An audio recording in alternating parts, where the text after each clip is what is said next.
দর্শক, কাঁচামরিচের যে একটা ঝাঁজ রয়েছে সেই ঝাঁজ কিন্তু আমরা জয়পুরহাটের এই নতুন হাট বাজারে এসে দেখতে পেয়েছি। যে কাঁচামরিচ গত এক সপ্তাহ আগেও কিন্তু 15 থেকে 20 টাকা দরে পাইকারি বিক্রি হতো, সেই কাঁচামরিচ আজকের বাজারে 230 থেকে 240 টাকা পাইকারি দামে বিক্রি হচ্ছে। আমরা এই বাজার ঘুরে দেখেছি যে কাঁচামরিচের আমদানি একেবারে কম ছিল। এই বাজারে আমরা হাতে গোনা মাত্র 2 থেকে 3টে দোকানে কাঁচামরিচ দেখতে পেয়েছি।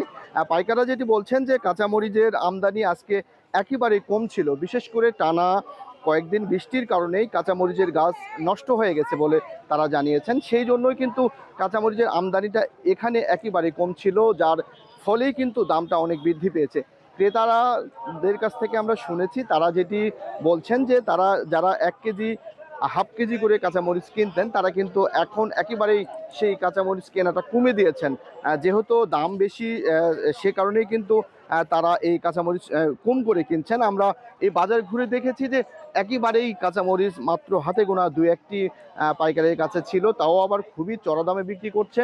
আবার আমরা যদি খোঁজ নিয়েছি আমরা এই এলাকার জয়পুরহাটের বিভিন্ন এলাকাগুলোতে, যে এখানকার যারা এখান থেকে পাইকারি নিয়ে খুচরা বিক্রি করছেন তারা কিন্তু আবার এই কাঁচামরিচ আবার আরও 20 থেকে 30 টাকা বেশি দামে বিক্রি করছেন।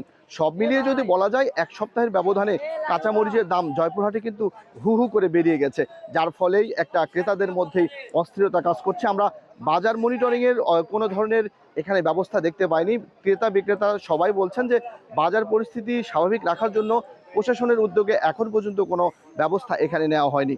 এই ছিল জয়পুরহাটের কাঁচামরিচের বাজার থেকে সর্বশেষ খবর। Abdul Al Mamun, star news, Joypurhat.